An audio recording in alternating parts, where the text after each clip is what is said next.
Welcome to another deep dive. Yeah. This time, we're going to be looking at witnessing to Jesus. Okay. We've got some amazing sources, the Gospel of John, and some incredible writings by Ellen G. White. So, we've got scripture. Right. We've got inspiration. Yeah. Really incredible stuff to look at. And we want to explore how people from all walks of life, biblical figures, everyday people, testified to who Jesus is. Yes. And what we can learn from their experiences. It's like gleaning wisdom from these witnesses across the ages. Yeah. Like time travelers in a way. I love that. Yeah. So the Gospel of John, just packed with characters who meet Jesus. And they become living testaments to his power, his message. And it blew my mind that, even Old Testament figures like Abraham are part of this story of witnessing. John makes that connection beautifully. Yeah. When Jesus says, Abraham rejoiced to see my day. Oh, yeah. That links the whole biblical narrative. Whoa. Yeah. So we're talking about Abraham, the father of faith. Right. The one who received God's promise. Yeah. That all nations would be blessed through him. And Jesus is saying that Abraham, way back then, somehow knew that this blessing would ultimately come through him. It speaks volumes about the consistent thread of God's plan throughout history. And Ellen White, she adds another layer. Okay. She suggests that Abraham's willingness to sacrifice Isaac foreshadows God's sacrifice of Jesus. Wow. Which deepens the link between Abraham's faith and the gospel. We think about that. Abraham's faith tested like no other. Right. Yet he obeyed. Yeah. And it's just a stark reminder that true faith often demands sacrifice and trust in God's plan. Yeah. Even when we don't fully get it. Exactly. Right. And I think that resonates with us today. Yeah. It makes us ask, what sacrifice is Jesus asking me to make? Am I willing to let go of my own comfort, my own plans to align myself with God's purpose? Wow. Yeah. Yeah. Tough question. Tough questions. Yeah. Okay, speaking of powerful witnesses. Okay. We've got to talk about Mary. All right. Lazarus' sister. Uh-huh. This scene grabbed me. Because she anoints Jesus with this super expensive perfume at a feast. Right.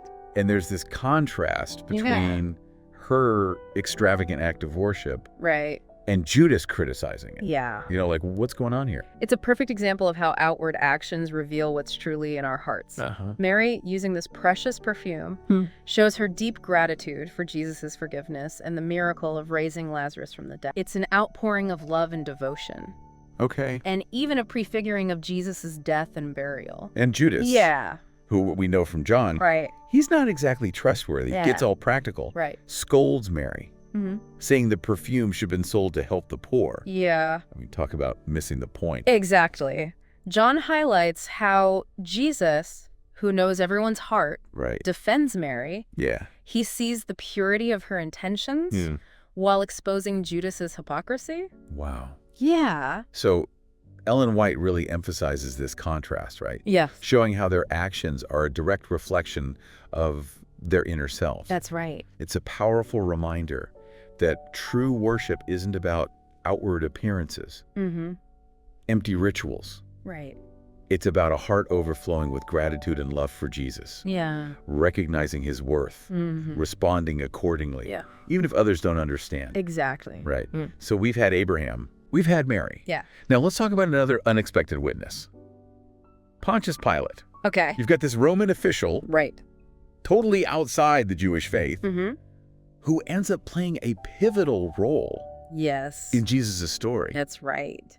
And this is where it gets really interesting for me. Yeah. Pilate, the one who sentences Jesus to death, actually declares him innocent multiple times. Yes. It's like he's torn between his own sense of justice and the pressure from the crowd. Yeah. And what's key here is that Pilate, with all his Roman power and perspective, cannot deny who Jesus is. Right. And he even has that inscription put on the cross. Oh, yeah. Jesus of Nazareth, the King of the Jews. Yeah. Meant as mockery. Right. But it becomes an unintentional testament to Jesus's true identity. Even in this deeply unjust situation, truth finds a way to shine through. Yeah. But Pilate caving to the crowd, despite knowing Jesus is innocent. Yeah. It's such a tragic example of failing to stand up for what's right. It raises an important question for us today. Yeah. Are we willing to stand for truth, even when it's unpopular? Yeah. Even when it puts us at odds with the world around us? Do we have the courage to be like those early disciples who boldly proclaimed Jesus as Lord despite persecution and opposition? Wow, that's a challenge. Yeah. Now, we can't talk about witnesses to Jesus without mentioning Thomas. Right. The doubting disciple. Yes. And I find his story so relatable. I mean, who hasn't struggled with doubt, right? Absolutely. Thomas demanding physical proof, needing to see the nail marks in Jesus's hands before believing, is such a human struggle. It's fascinating that Ellen White points out that while God provides evidence for our faith, he also allows for doubt to exist. So faith isn't blind belief. Right. It's choosing to trust the evidence we have, Right. even when those doubts creep in. Right. What's so powerful about Thomas's story is that Jesus meets him right where he is, offering the proof he needs without judgment. He doesn't shame Thomas for needing more evidence than others. He simply provides it. Yeah. What a beautiful lesson for us. When we encounter people wrestling with doubts, it's not about winning an argument or forcing belief. Right. It's about grace, compassion, allowing them to find their way toward faith at their own pace. Right. It's about remembering that even those who doubt can become powerful witnesses to Jesus' love and grace. So we've got Abraham, Mary, Pilate, and Thomas. Right. All these different people who, in their unique ways, testified to who Jesus is. Yes. And John specifically says he included these stories so that you may believe that Jesus is the Christ, Son of God, and that believing you may have life in his name. That's huge. Yeah. John is inviting us, the readers, to become witnesses ourselves. Wow. To let these accounts shape our understanding of who Jesus is and what he means for us personally. We're not just passive observers.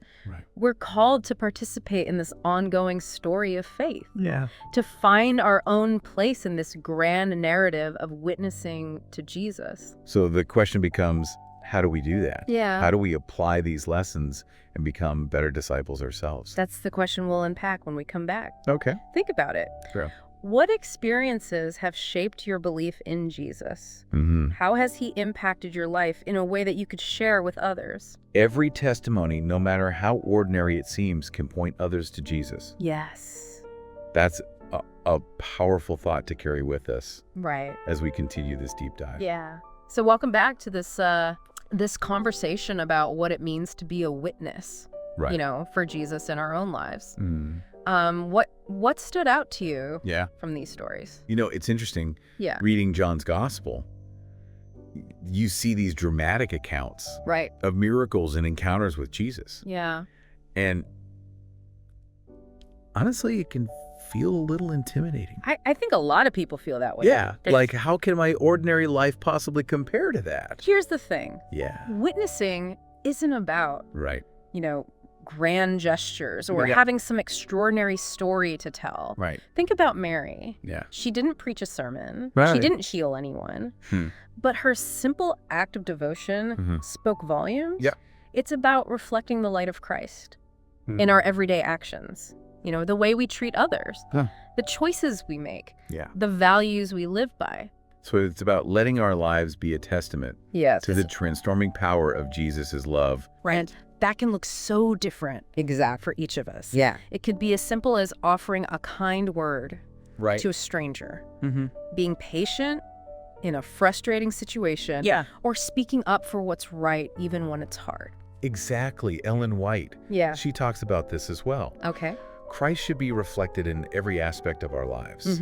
It's about letting his love flow through us, impacting those around us in tangible ways. And she makes a really important point about the power of simply sharing our own faith journey, the personal experiences that have shaped our belief in Jesus. That reminds me of how throughout John's gospel, people come to Jesus from such diverse backgrounds and with different questions and struggles. Yeah. You know, Nicodemus the Pharisee comes to Jesus at night, seeking answers about spiritual rebirth. Yes. The woman at the well has this deep theological conversation with Jesus. Right. And it leads her to recognize him as the Messiah. Yes. And Jesus meets each of them right where they are, addressing their specific questions and concerns. He doesn't use a one-size-fits-all approach. He tailors his message to their individual needs. Yeah. And that's such a valuable lesson for us as we share our own faith. So it's not about reciting a memorized script or trying to force everyone into the same mold. Right. It's about being authentic. Yes. Sharing our own unique experiences of how Jesus has touched our lives. Absolutely. And sometimes the most powerful testimonies are those that come from a place of vulnerability, acknowledging our own struggles and doubts. Right. Like Thomas. Yes. His honesty about his need for proof actually strengthens our faith. Right. Because we see how Jesus responds with grace. When we're willing to be open and honest about our own journey, it creates a connection. With others who might be asking those same questions. Right. It shows them that faith isn't about having it all figured out.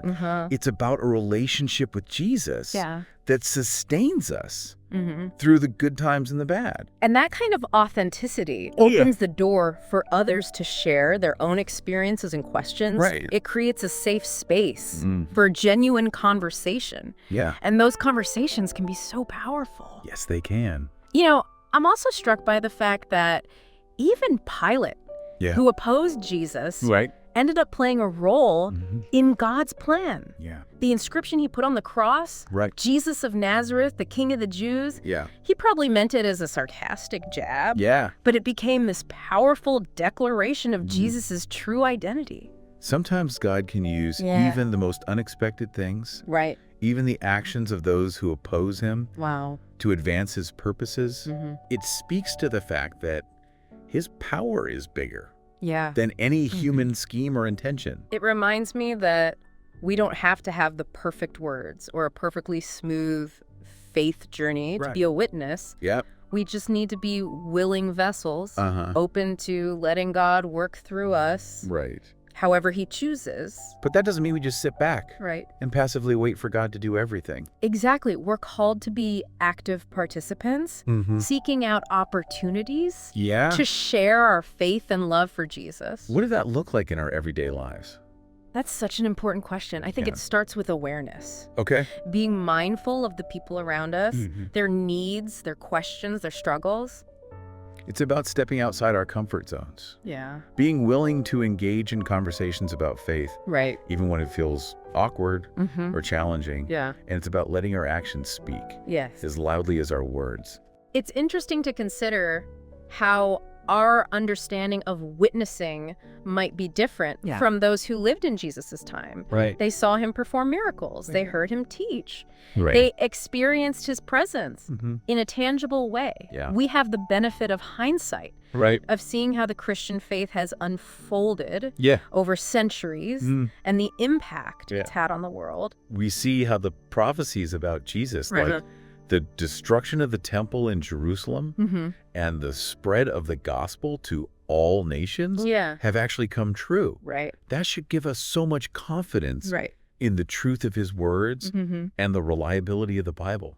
We have access to a different kind of evidence, a broader perspective that honestly should strengthen our faith even more. We also have something else. Yeah. Those early disciples didn't, centuries of Christian history, countless stories of lives changed by Jesus's love. Right.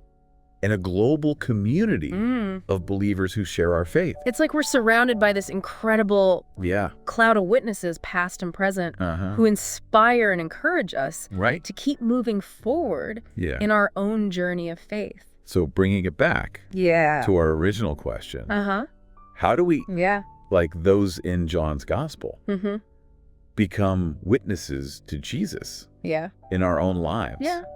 What does that look like in the 21st century? Well, I think a lot of it comes down to intentionality. Okay. It's about making a conscious choice to be a reflection of Jesus in our world. We'll explore that further after a short break. it's amazing when you think about all these different witnesses to Jesus, their experiences, they're all so unique. It's the beauty of it, isn't it? Yeah. There's no one-size-fits-all approach to witnessing. God uses each of us in a way that aligns with our individual personality, our gifts, and our experiences. Think about, your own journey of faith. Right. How has God uniquely equipped you to share his love with the world? I love that it's like our stories are woven into this larger tapestry of faith, each thread contributing to the overall beauty and complexity of the picture. That means we don't have to compare ourselves to others or feel like our witness isn't good enough. Yeah. Because it doesn't look like someone else's. So we ditch that pressure to conform to some external standard and embrace the unique way God is working in and through us. That's right. What matters is that we're allowing his love to shine through us authentically and genuinely. And sometimes the most powerful witness isn't about,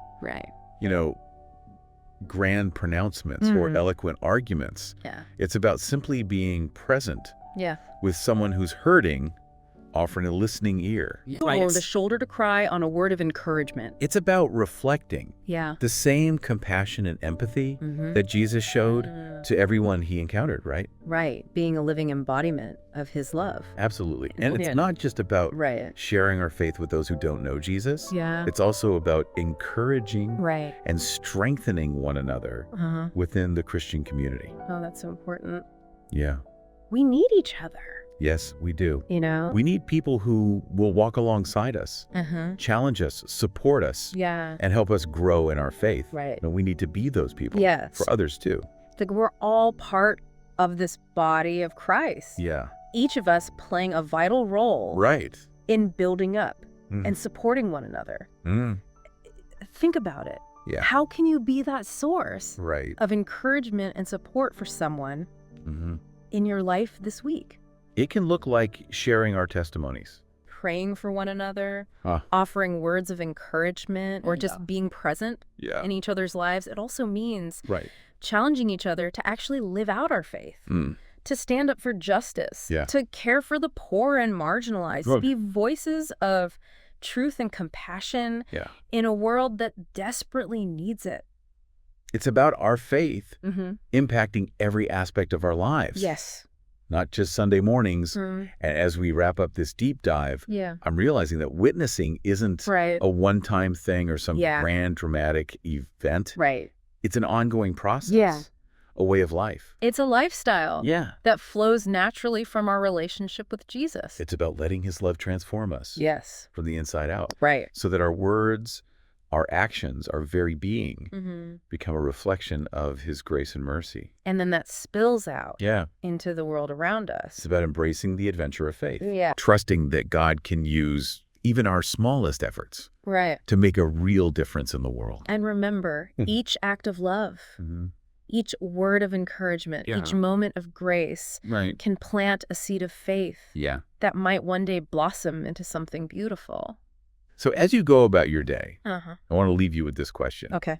What's one small step you can take today to be a witness for Jesus? Right. It could be a conversation with a friend, a kind gesture for a stranger, a prayer, asking God to show you how he wants to use you. That's the incredible power of witnessing to Jesus. Thanks for joining us for this deep dive. Yes. Thank you.